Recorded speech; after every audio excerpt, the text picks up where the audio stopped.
বিশ্বের অন্যতম পরাশক্তি রাশিয়া, চীন ও ভারত যুক্তরাষ্ট্রের সঙ্গে নানা ধরনের বৈরিতা ও দ্বন্দ্বে জড়িয়েছে।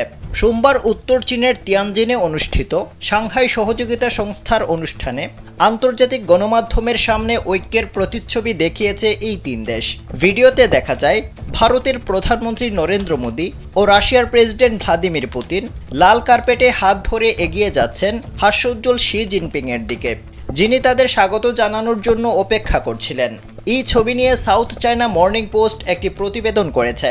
তাদের প্রতিবেদনে বলা হয়েছে, শি জিনপিং, পুতিন ও মোদি হাসছেন, কিন্তু কার দিকে?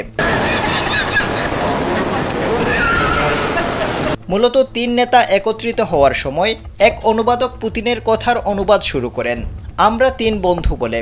কিন্তু শীর্ষ সম্মেলনের প্রেস সেন্টারের সম্প্রচার সংকেত বাকিটা অনুবাদককে পুরোপুরি ঢেকে দেয়। মোদির সময়কালে কয়েকবার হাসি ফুটে ওঠে এবং তিনি দুবার পুতিনের হাত ধরেন।